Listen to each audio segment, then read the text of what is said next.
Salut tout le monde, on se retrouve aujourd'hui pour la 3e vidéo du calendrier de l'Avent avec une histoire très bouleversante. Mais avant de commencer, par avance, je préfère prévenir. Je sais que cela peut être un sujet délicat, j'ai hésité à faire cette vidéo mais elle me tient à cœur. Alors s'il y a des commentaires injurieux ou manquant de respect, je les supprimerai et je bloquerai les comptes associés. Je tiens à ce que cette chaîne reste un espace d'échange dans la bienveillance. Et ça ne peut se faire que si tout le monde y met du sien. Voilà, les choses étant dites, je vous laisse vous installer tranquillement et c'est parti.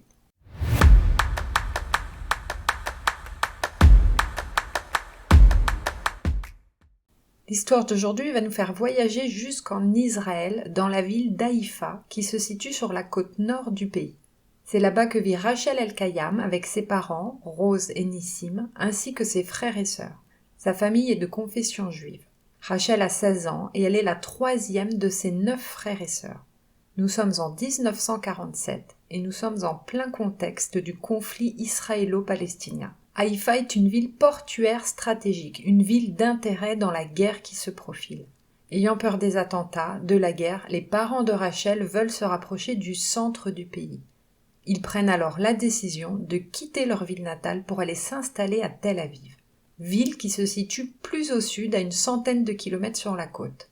Et ils ne se sont pas trompés puisque la guerre civile éclatera le 30 novembre 1947 en Palestine, entre la communauté juive et la communauté arabe. Toute la famille El-Kayam est maintenant installée à Tel Aviv, mais il manque quelqu'un à Rachel, car en quittant Haïfa, elle a aussi quitté Fouad. Fouad, c'est son amour, un jeune homme arabe de 23 ans. Tous deux sont très amoureux. Fouad, ne voulant pas être séparé de Rachel, il va, aidé de sa famille, partir à Tel Aviv pour la chercher. Et il la retrouve. Un soir, elle va le voir en bas de chez elle. C'est une évidence pour elle. Rachel se dépêche de faire un sac avec quelques vêtements. Elle emporte également quelques photos de ses parents et de ses frères et sœurs. Elle fait vite, ils doivent partir avant que le frère aîné revienne. À l'époque, et malheureusement encore aujourd'hui dans certains endroits, il était inconcevable qu'une personne de confession juive puisse fréquenter un homme arabe. Alors les deux jeunes gens s'enfuient et retournent ensemble à Haïfa. Là-bas, c'est le père de Fouad qui emmènera les deux amoureux chez le cadi. Alors le cadi, c'est un juge de paix musulman qui fait office de notaire également. C'est lui qui est chargé des héritages, des mariages et des divorces. Rachel se mariera sous un nom arabe. Elle restera sans nouvelles de sa famille, par choix. Encore une fois, je me répète, mais il faut bien comprendre qu'à l'époque, il n'était pas possible qu'une femme juive fréquente un homme arabe, et encore moins qu'elle se marie avec lui. Depuis le jour de leur fuite, la famille de Rachel n'aura plus jamais de ses nouvelles. Ils ne sauront jamais ce qui lui est arrivé et ils en déduiront qu'elle était sûrement décédée pendant la guerre. Rachel et Fouad sont heureux ensemble, elle est enceinte et la famille va s'agrandir. Mais malheureusement, 2 mois après leur mariage, la vie va décider de séparer les deux jeunes mariés. Ce jour-là, Fouad part au travail et sur le trajet, le matin, il va être touché par une balle. Il sera transporté à l'hôpital, mais s'éteindra. Quand Rachel raconte son histoire, voici ce qu'elle dit. Une juive, enceinte d'un arabe, disparut sans prévenir sa famille, dans un monde en guerre où juifs et arabes s'entretuaient. Le chaos, les gens partaient, fuyaient. Alors l'histoire aurait pu s'arrêter là, Rachel aurait pu retourner chez sa famille, mais juste après le décès de son mari, les parents de Fouad kidnappent Rachel. Ils ne l'appréciaient pas. Alors pourquoi la kidnapper ? Eh bien parce qu'ils veulent garder l'enfant. Rachel sera donc emmenée de force en voiture jusqu'à Akko, qui se trouve à 22 km plus au nord d'Haïfa. Une fois sur place, ils prendront le bateau pour rejoindre Beyrouth pour ensuite arriver à Damas en Syrie. Rachel donnera naissance à son fils là-bas. Sa belle-mère la prive de nourriture, la bat régulièrement. Le père de Fouad, lui, prendra toutes les photos de famille que Rachel avait emportées avec elle le jour de sa fuite et il les brûlera. Ils lui diront qu'elle est libre de partir si elle le souhaite, mais sans son fils. Et pour Rachel, c'est impensable, impossible qu'elle abandonne son fils. Alors, elle accepte, pour ne pas être séparée de son enfant, d'épouser Yassine, le frère de Fouad. Elle sera sa femme, vivra avec lui pendant 45 ans jusqu'au jour de sa mort en 1995. Quand Rachel raconte sa vie passée à ses côtés, elle explique que Yassine était très gentil avec elle. Il la laissait faire tout ce qu'elle voulait. Elle en garde de beaux souvenirs, leur journée était rythmée par la musique. Rachel aura 8 enfants avec lui, elle était heureuse, elle vivait avec ses enfants. Mais par contre, elle n'avait pas de sentiment pour Yacine. Et puis c'est Rachel qui gagne l'argent pour nourrir toute la famille. Elle est couturière, elle confectionne des robes de mariée, des robes de soirée.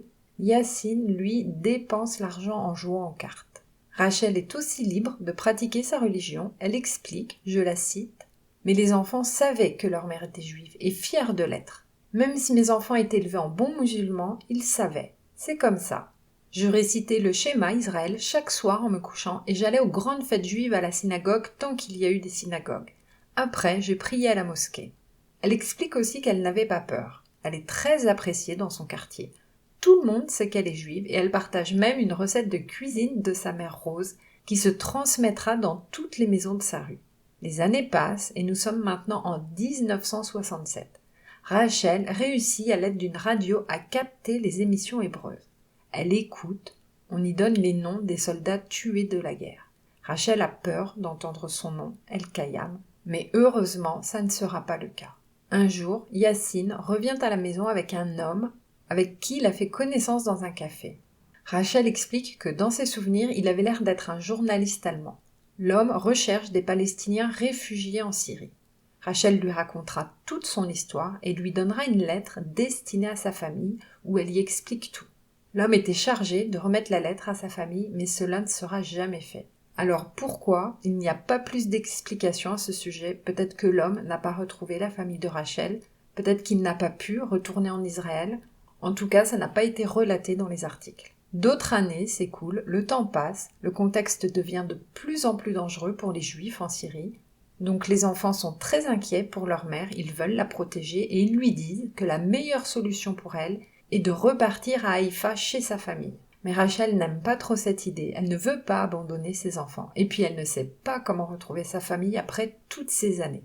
Et si jamais elle les retrouve, elle a très peur de leur réaction aussi. Alors c'est Malik qui va s'occuper de retrouver la trace de la famille de Rachel. Malik est un des petits-fils de Rachel. Il est parti travailler en Pologne, il est resté là-bas plusieurs années, a obtenu la nationalité polonaise, il s'est marié et a fondé une famille. Malik est ensuite parti à Londres, et c'est là-bas, en 2014, que Malik se rendra à l'ambassade d'Israël. Il expliquera que sa grand-mère vit en Syrie, mais qu'elle est une juive israélienne originaire de Haïfa. Et après des recherches, ils réussiront à retrouver la famille de Rachel. Et c'est sa sœur, Guela El-Kayam, qui recevra un appel de l'ambassade israélienne lui informant qu'on venait de retrouver Rachel. Et quelques heures plus tard, c'est le petit frère de Rachel, Amon, qui parlera au téléphone avec Malik. Alors je ne sais pas si vous vous rendez compte, c'est un contact entre deux familles qui vivent dans deux pays différents, deux pays en conflit. Donc d'un côté, on a une famille syrienne et de l'autre, on a une famille israélienne. Et le lien de ces deux familles, c'est Rachel. Son départ de la Syrie a dû être soigneusement organisé, gardé secret, car c'était très dangereux. Le jour J, elle-même ne savait pas où elle était emmenée. On lui fera prendre un avion et à l'arrivée à l'aéroport, elle réalise qu'elle est revenue en Palestine. Nous sommes le 8 décembre 2015. Toute sa famille l'attend. Ils sont présents à sa descente de l'avion. 68 ans sans se voir. Et il y a aussi des personnes de sa famille qu'elle n'a jamais connues, comme ses neveux et ses nièces. Tout le monde est en larmes et très ému. Malheureusement, il manque ses parents qui sont décédés depuis. Voilà, Rachel est enfin de retour dans son pays natal. Elle se rendra dans la maison de famille. Là-bas se trouve Amon, son petit frère. Il avait 3 ans quand elle est partie. Aujourd'hui, il en a 71. Amon n'en veut pas du tout à Rachel qu'elle soit partie. Il confiera même dans une interview « Elle l'aimait, on ne peut rien faire contre l'amour ». Rachel est très heureuse de retrouver sa famille, mais par contre, il va se poser un problème. Elle a des papiers syriens. Elle est donc considérée comme musulmane et non juive. Il faudra alors se battre pour qu'elle retrouve sa religion d'origine. Je prends quelques secondes pour rappeler que Rachel a été enlevée et je rappelle également que tout commentaire irrespectueux dans n'importe quel sens sera supprimé.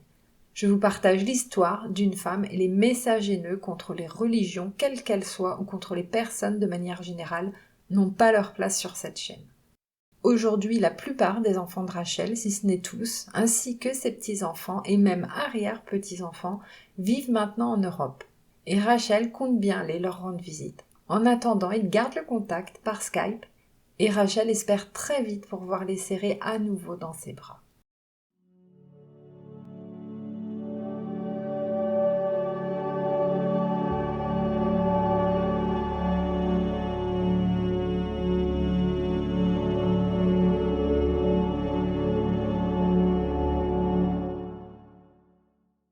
C'est ici que se termine l'histoire de Rachel El-Khayyam. J'ai trouvé que cette femme a eu une vie très très touchante, très difficile aussi. J'étais vraiment émue à la lecture de tout son parcours. Cette histoire m'a beaucoup touchée parce qu'elle parle d'amour déjà, et surtout dans un contexte très compliqué, dans un pays en guerre, avec des familles qui sont séparées par la religion. J'espère que cela vous aura plu ou tout du moins intéressé. Si c'est le cas, vous le savez, n'oubliez pas de mettre le petit pouce bleu, ça soutient vraiment mon travail. Je tenais à remercier tous les nouveaux abonnés qui nous ont rejoints. On est presque 2000 maintenant.